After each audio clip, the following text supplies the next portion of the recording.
О, вы уже тут? Короче, нет времени объяснять парадокс-челлендж в разгаре. 10 секунд назад вы были в прошлом, чтобы посмотреть, какую ахинею я нес. Короче, пора начинать. Погнали.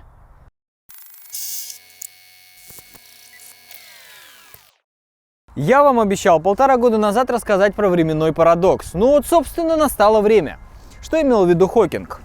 Я напомню, Хокинг устроил ужин для гостей, путешествующих во времени. Нюанс заключался в том, что он должен был рассказать о вечеринке, когда она состоится. Он сделал приглашение с точными координатами в пространстве и во времени, надеясь, что через сотни лет или тысячи кто-то найдет это приглашение и придет к нему на вечеринку. Ну и как вы поняли, к нему никто не пришел. Это проблема парадоксов. Парадоксы вообще вещь интересная. У Хокинга был упрощенный вариант парадокса, который он назвал парадокс безумного ученого. Мы же интерпретируем его так. Парадокс безумного Гео.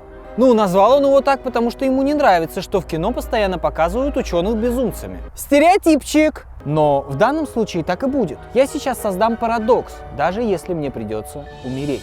Рассмотрим мысленный эксперимент. Видите эту стабильную червоточину? Это временной тоннель в прошлое с протяженностью 1 минуту. Вроде бы не так много, но даже 1 минута может создать большие проблемы. Через эту червоточину я могу увидеть себя таким, каким я был минуту назад. А вдруг я захочу себя убить? Я мертв. Хотя даже не успел нажать на курок. Тогда кто в меня стрелял? Это парадокс, его трудно понять. Подобная ситуация – настоящая катастрофа. Она нарушает основное правило, управляющее всей нашей Вселенной, и состоящее в том, что причина предвосхищает следствие, а не наоборот. Этому парадоксу всегда что-нибудь да будет мешать. Должна быть какая-то причина, по которой наш ученый никогда не окажется в ситуации, когда он может себя убить. И очень жаль, потому как причина кроется в самой червоточине. Подобная червоточина не может существовать, и причиной является ответная реакция. Если вы были на концертах, вам знаком скрежещущий звук. Это ответная реакция. Звук входит в микрофон, потом передается по проводам, делается громче, проходя через усилители и выводится через динамики. Но если слишком много звука из динамиков возвращается обратно в микрофон, он начинает перемещаться по петле, с каждым разом становясь все громче и громче. Если его никто не остановит, этот вернувшийся звук может уничтожить всю звуковую систему. То же самое может произойти с червоточиной, но только вместо звука радиация, и как только червоточина начнет расширяться, она начнет всасывать естественную радиацию и окажется в петле. А ответная реакция станет настолько сильной, что уничтожит червоточину.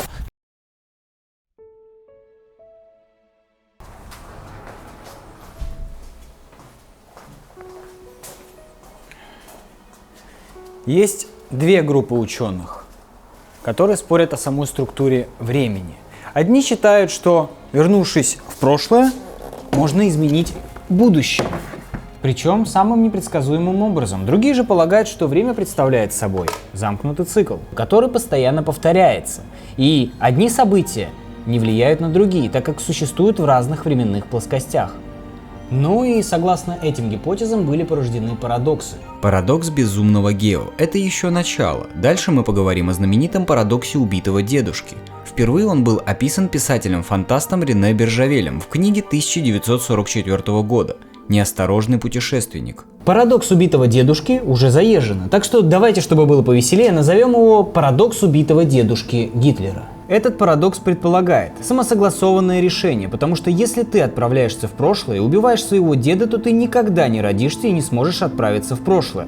Парадокс. Предположим, ты Гитлер и решил убить своего деда, потому что он создал тебя, который в будущем уничтожит много людей. Принято решение убить его перед тем, как он встретит бабушку, так что таким образом вся ваша семейная линия исчезнет, включая и тебя. Такой подход порождает две гипотезы, дабы избежать парадокс. Гипотеза о защите линии времени. Ты возвращаешься в прошлое, приходишь к деду и приставляешь пистолет к его голове. Нажимаешь на спусковой крючок, но ничего не происходит. Ты нажимаешь снова и снова, а слышишь только... Возможно, пули имеют дефекты, или же спусковой крючок не работает как следует. Но направь пистолет в любую другую точку и услышишь выстрел. На деда снова ничего. Так же произойдет и с ножом, ты оставишь лишь шрамы, которыми он будет хвалиться в будущем. Попытаешься отравить, яд выпьет кто угодно, но не дед. ты будешь предпринимать множество попыток, которые так и не приведут к результату. Также множественная гипотеза вселенных. Ты вернулся во времени и застрелил своего деда. Так что дело сделано. Но в настоящем сталкиваешься с тем, что ты никогда здесь не существовал. Все воспоминания, факт жизни стерты. Ученые считают, что таким образом можно создать альтернативную временную шкалу или параллельную вселенную. Вы вообще как, Флэша смотрели? Есть еще один временной парадокс. Если сейчас мы с вами говорили об убийстве деда Гитлера, то поговорим об убийстве самого Гитлера.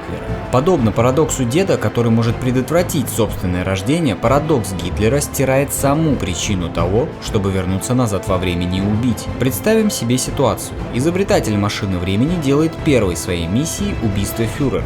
Если он выполнит поставленную задачу, цель его путешествия моментально исчезнет. Вторая мировая будет принципиально иной. Фамилия Гитлер ничего никому не будет говорить уже ко времени рождения изобретателя. Причина убьет следствие, а это должно убить причину.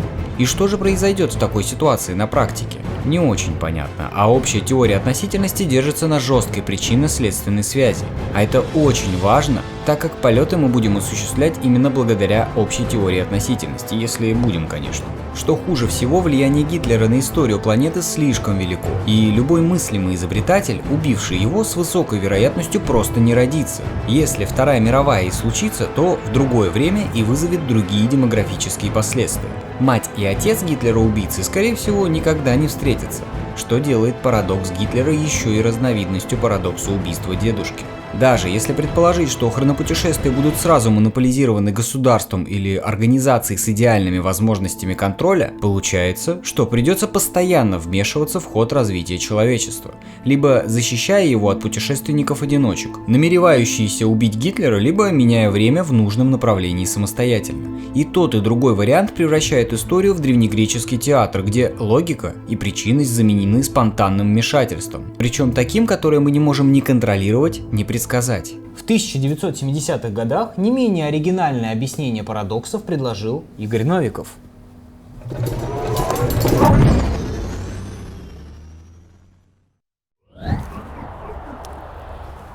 Принцип Новикова прост. В нашей вселенной локально могут происходить только такие хронопутешествия, которые глобально самовозгласованы. То есть не являются взаимоисключающими. Любая попытка радикально переделать прошлое в нашем мире, а не в одной из параллельных вселенных, может закончиться лишь провалом. Например, отправившись в прошлое и убив своего деда, вы, вернувшись, обнаружите, скажем, что вы, как и несколько процентов всех детей на Земле, плод внебрачной связи, из-за чего убийство предположительно дедушки вообще ни на что не повлияло. Фактически, Новиков предполагает, что свобода воли всех путешественников во времени жестко ограничена предложенным им физическим принципом, то есть условный аналог закона сохранения энергии, своего рода закон сохранения причинности, не позволяет изменить то, что так или иначе повлияло на возникновение субъекта. Так же, как сила тяготения не дает взлететь без самолета, принцип самосогласованности не даст убить Гитлера. Если же кажется, что путешественник вопреки всему все же изменил прошлое, то, скорее всего, перед нами просто видимость. В известной сцене из первой части фильма «Назад в будущее» Марти Макфлай в 1955 году исполняет хит Чака Берри. Присутствующий при этом чернокожий гитарист немедленно звонит своему кузену Чаку Берри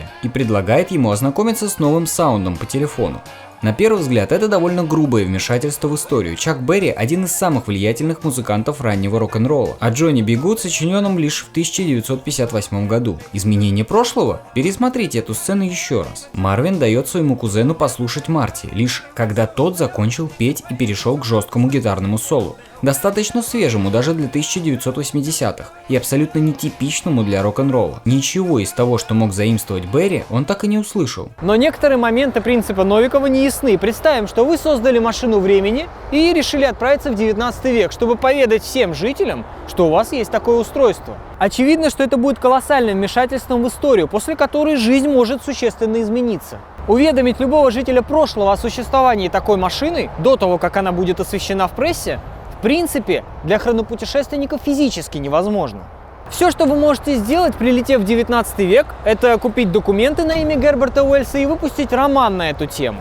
На первый взгляд кажется, что принцип Новикова даже без непроверяемой многомировой интерпретации снимает все темпоральные парадоксы. Увы, все не так просто. Вспомните анекдотический сюжет цикла Терминаторов. Пытаясь бороться с Коннором, Скайнет невольно ознакомил юношу с самой возможностью путешествия во времени. В итоге тот, повзрослев, отправил в прошлое своего отца, родившегося позже самого Коннора. Итак, самосогласованность по Новикову налицо. Однако налицо и парадокс. Сын Сары Коннор становится продуктом существования замкнутой, временеподобной кривой, вне которой его возникновение с данным набором генов невозможно.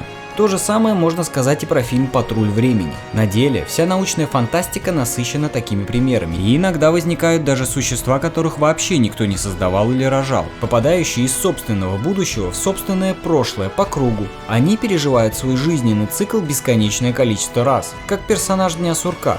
Вот только в отличие от последнего, у них нет ни малейших шансов что-либо изменить в своей жизни. Во время съемок «Назад в будущее» еще не было многомировой интерпретации Веретта. Сейчас же мы можем более подробно попробовать изучить это, так как у нас уже есть научная методологическая база многомировой интерпретации Веретта. Тем не менее, кинотрилогия демонстрирует множество параллельных миров.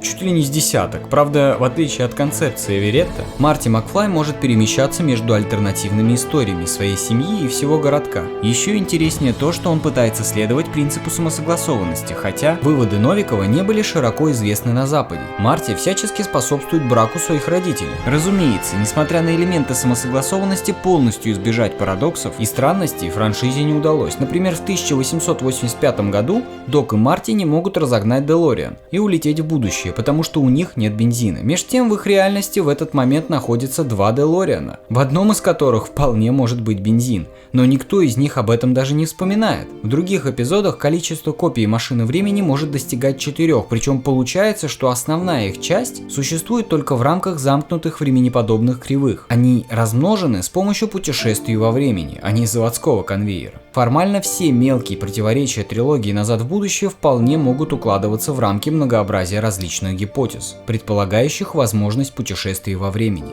А могут и не укладываться, уж слишком мало мы пока знаем о подробностях таких процессов. Впрочем, если бы это было бы возможно, путешественники во времени сделали бы все, что от них зависит, чтобы об этом никогда никто не узнал. Все, ребят, мне пора бежать, у меня к вам огромная просьба. Загляните, пожалуйста, на Patreon и прочитайте там пост.